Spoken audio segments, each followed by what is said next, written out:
Hello, I'm Nathan Martin with the Divine Pollination Hive and the UnityProcess.com.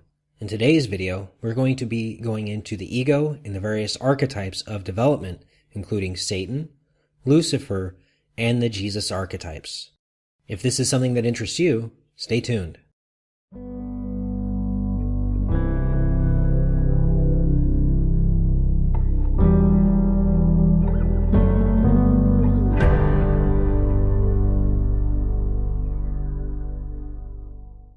Satan is the archetype of the undeveloped ego gone wild. Lucifer is the archetype of the ego masquerading as an enlightened being. And Jesus is the archetype of the ego having been fully integrated into the overall self, called selfhood. We must remain mindful, as both Lucifer and Jesus look awfully similar when observed in a superficial manner, but they are very, very different at their core. The outward similarities between Jesus and Lucifer pertains to the pre-trans fallacy, where the pre-state is often mistaken or disguised as the trans or post-state of being. For example, knowledge is the pre-rational state, understanding is the middle rational state, which is often termed process, and wisdom is the trans-rational state of development. These three states are also known as the pre-personal, personal, and transpersonal states of development. According to Jung, the ego is our conscious mind.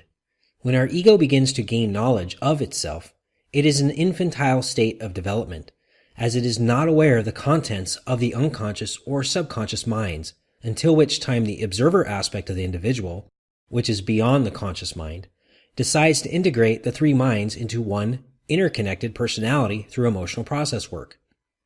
In order to take the ego into the middle rational state, the observer aspect of a person must deconstruct the lower impulses of the unconscious and subconscious minds one at a time, in a process Carl Jung called shadow work.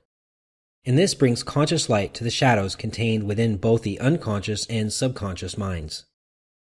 The integrative process of bringing the light of conscious awareness to the dark shadows within a person brings new life to the individual, and is what causes them to embody the Jesus or Christ consciousness archetype, to enter into the kingdom of heaven, which is the trans-rational state of wisdom.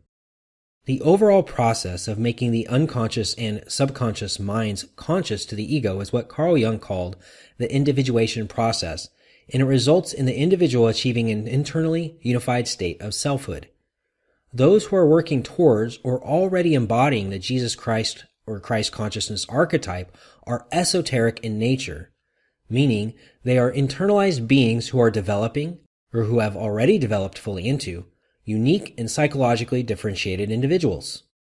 When left in the infantile state, the ego will be a slave that obeys the impulses of the unconscious and subconscious minds, which is where the relational patterns of the unconscious and subconscious minds issue the orders to be obeyed, and the conscious mind comes up with the rationale necessary to support indulging those lower impulses. When the shadow aspects of a person are indulged without any type of self-restraint, a person is often called egoic, and they are embodying the archetype of Satan. The Satan archetype is the conscious mind of ego that is enslaved by the dark impulses of the unconscious and subconscious minds. There is a trick that the conscious mind, the ego, can play to maintain its loyalty to the lower dark impulses while appearing externally as an enlightened being, and it is called spiritual bypassing and having an enlightened ego. An example of this false enlightenment is when those who claim they have transcended their ego without doing the necessary emotional process work to make the unconscious conscious, meaning that they are making the pre-trans fallacy because they're in the pre-rational state, claiming to be in the trans-rational state. However, they are still giving all control of their being and choices to their unconscious and subconscious aspects, but are doing so with a wrapping paper and appearances of the trans-rational or the transpersonal and integrated state of being. In this way, they are now embodying the false light of Lucifer archetype of enlightenment, as they are still governed by their lower aspects, but are carrying themselves as if they are transpersonal individuals.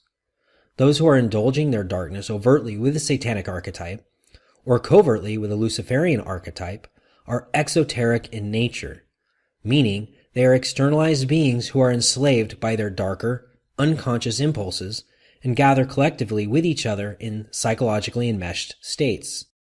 Like mentioned before, the actual transcended egoic state is when the conscious aspect has become fully aware of the contents of both the unconscious and subconscious aspects through an intense daily process, and has thus become an integrated and whole self. In order to get to heaven, we must actually do the work of building heaven within our own internal being through a life of internal process, as heaven is inside of us and not outside of us. For more on the pre-trance fallacy, see the video The Pre-Trance Fallacy by Ken Wilber. If you enjoyed this video, please click like. If you'd like to stay up to date with our videos, please subscribe. If you would like to be notified via email whenever we release a video, please click the bell next to subscribe. If you have any comments or questions and would like to dialogue about this topic, please leave them below. If you're interested in becoming a patron and having special access to our community, please visit our Patreon page linked below. We're Nathan and Aline from the Divine Pollination Hive and the UnityProcess.com. Be safe. Be sovereign. Be well.